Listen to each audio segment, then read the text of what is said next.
So if you're a Trivium fanboy or you're in need of an easy one-click metal drum library, this is for you. So in this video, I'm going to walk you through the new Bogren Digital drum library. And at the end, I will summarize the pros and the cons of this thing. So use the timestamps below if you don't want to listen to my gibberish, but want my opinion on this drum library. And for all you DS Drum RCS Essentials users, I've made a preset copying this sound. You can download it from the link below as well, so you don't have to buy it. So let's take a look at this thing. Yeah, looks like a drum kit, right? Nice touch. They put the amps here in the back of Trivium, the drum kit.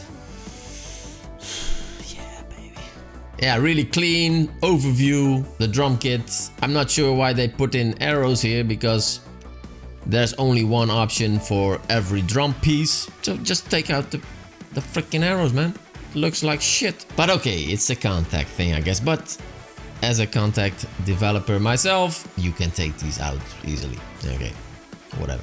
That's it. Arrows and 2 buttons, processed and natural drum sound. And you can see Kontakt is loading up different samples. If you click the natural, it loads up different samples than the processed ones. So pretty cool if you want to just the raw recorded samples, raw recorded drums, and mix them yourself, multi-out it in your DAW. You can do that by clicking the natural button. Nice, nice. I like that. They got the anti-machine gun and the auto double kick up here, like in Crim drums. But if you're not familiar with Crim drums, let me explain. So anti-machine gun automatically adjusts velocities and articulations during fast patterns. The auto double kick will automatically alternate between the 2 kicks. If you want Arnold Schwarzenegger drumming this thing and using his right foot to do 200 BPMs or 220 BPMs, 16 notes, yeah, then auto double kick off, right? But if you want 2 different sounds and a little bit more natural sounds, auto double kick. I like these features, so it sounds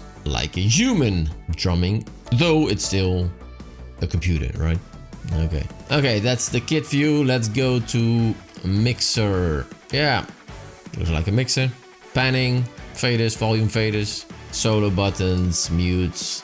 Okay, we know how that stuff works. I like the tune buttons here.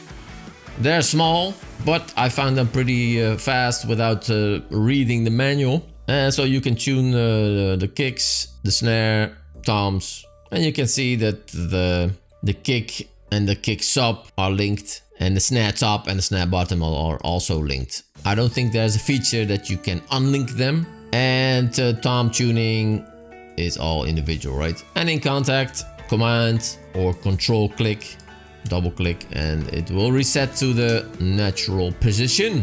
So there's a width on the overhead. You can mono the sound or make it more wide or less wide, right? On the overheads and on the rooms. Master fader. Okay. Advanced panel. I had to look twice to see it.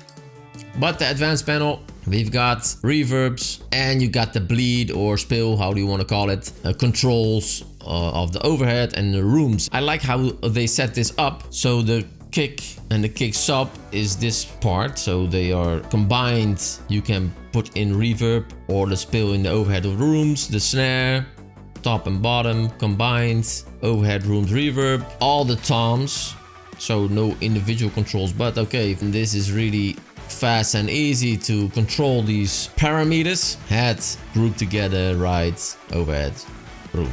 And there's a reverb on the master bus and a parallel compression on off switch. And how this works is it's a parallel compression, but if you feed it more, so more of the toms, for example, it will parallel compress more the toms, right? It will get louder. So you have to balance that stuff out. But that's how that works. Okay, that was the mixer page, grooves. Yeah, for some reason there are a ton of grooves in this library, but I can't see them in the library. I've put them in the DS Drum RCS Essentials, and yeah, I can find them immediately. So not sure what the fuck is happening there. Okay, but you have some cool grooves with this library for your own productions, right? Okay, Midi page. So you click here on the on the tool thing, Thule thing, you get all the mapping. Yeah, you can see that it's pretty extensive, mapped. You've got like 5 open hi-hats, sampled, 4 closed, tip closed, pedal open, pedal closed, and a cross hat. And how realistic a drum library sounds has to do a lot with the hi-hat, right? So if you have a library with a lot of hi-hats sampled, you can really make it sound realistic. And for the most part in metal productions, the shells hit hard, right? So you need some variations and you need some articulations and velocity depth, especially on snare drums for the ghost notes. But for the most part, it's just some guy on steroids hitting the shit out of this thing, right? You have some presets here, Get Good Drums, Easy Drummer, the whole shebang. But if you're on an electronic drum kit, you probably need to map everything to your specific drum kit. And you can do that by hitting the Learn button, right? And there's a trimmer, and this adjusts the volume of the specific sample. So there are a few things they introduced in this thing what wasn't in the Krim drums, and that's the aftertouch cymbal chokes. That they really doubled down on the electric drum kit users with the aftertouch cymbal chokes options and this screen where you can have the global curve, MIDI curve control, and you can also adjust the MIDI curve for all individual kit pieces. This I really like, really cool. So you don't, when you map your electronic drum kit, you don't have to go into the module, figure this thing out. You can either adjust them individually like that, on, off, blah blah, or reset all, use the global curve, and that's just like the hit slider we're using here on the DS Drum RCS Essentials, right? That's this curve. Great job, Bogren Digital. Also, they have an auto double kick sensor. So when I saw that, I thought, okay, what the fuck is that? Auto double kick sensor. So let's check out the manual. And it says the automatic double kick sensitivity adjusts the sensitivity for the automatic double kick feature. A higher value will make the automatic use of both kicks more frequent. So I'm not sure how this works. So does this depend on the speed you're playing or what? So higher BPM, it will automatically use both kicks more? Okay, I need to try this out to see how this exactly works. But okay, more control to make it sound more human. But my guess is if you fuck this up, if you put this on an extra sensitive setting, it could sound really weird as well. But okay, not judging. Could be cool. We'll be trying this in productions. Okay, so I put it in this production from my own band, Steel Die Roots. And the first thing I noticed, the cymbals are much more aggressive compared to Krim drums I was using for this thing, for this production, because I love Bogren Digital stuff, right? So I use it myself. And the other thing, there's a bigger room sound, a different room sound they recorded this in, so it sounds a little bit different. But with that said, it's a metal kit, right? So it sounds like a metal drum kit. They recorded it like that. It's produced like that. So this is the Trivium drum kits. Bass is the Trivium bass. The rhythm guitars, Trivium.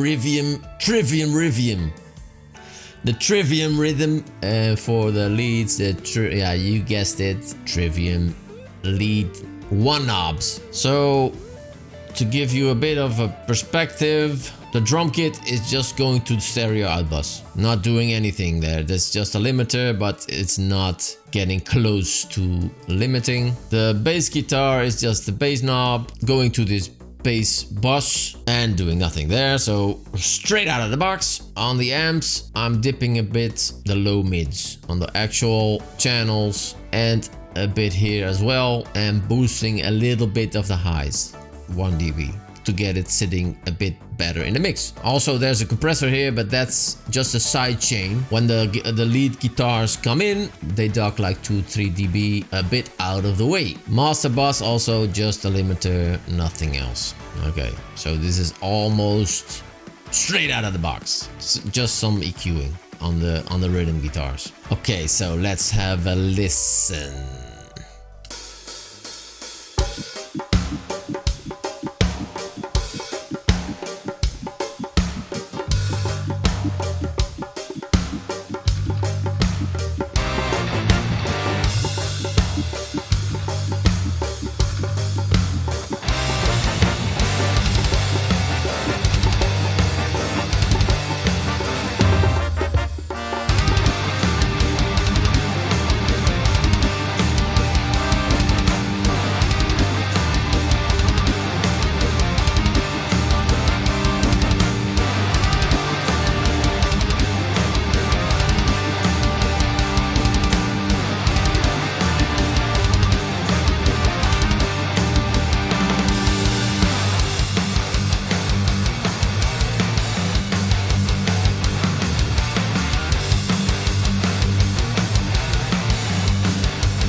So pretty cool, right? So to compare it a bit with the Krim drums,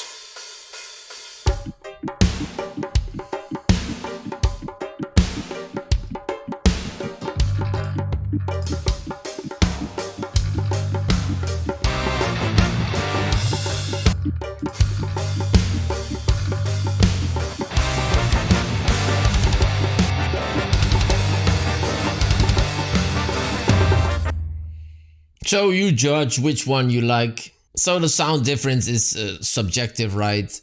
They both do a great job sounding like a metal drummer. So to summarize the pros and the cons of this thing, yeah, if you're a Trivium fanboy, you got the Trivium sound. Bomb. Okay, that's a pro, right? Another pro, it's a small library, small drum library. You don't need 30 gigabytes, 50 gigabytes or some bullshit. It's 6 gigabytes of samples. So that's not too big. So load up times are fast and it doesn't use a lot of disk space, right? The downside to that is, yeah, you don't have a lot of samples. One snare, one kick, one blah blah blah. Okay. So another pro is it's really easy to use. You have some presets, it's a fairly easy mixer. If you're not some drum nerd and want to tweak everything, this is really easy.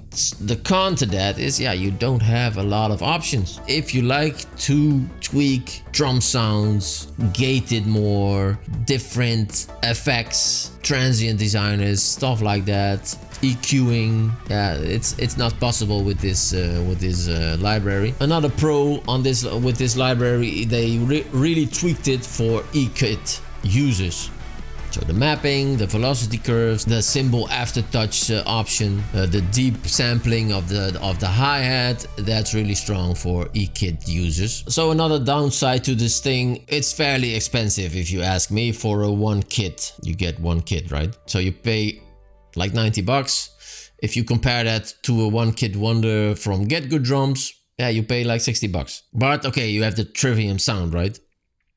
If you go for the signature stuff from Get Good, you're paying also around 100 bucks. But for most of these libraries, you get more than one snare. But okay, Trivium, right? That has to be worth something. So use the links in the description below to get a nice discount on the Bogren Digital stuff, and you're supporting the channel. Thanks for watching. Jonathan out. I see you in the next one.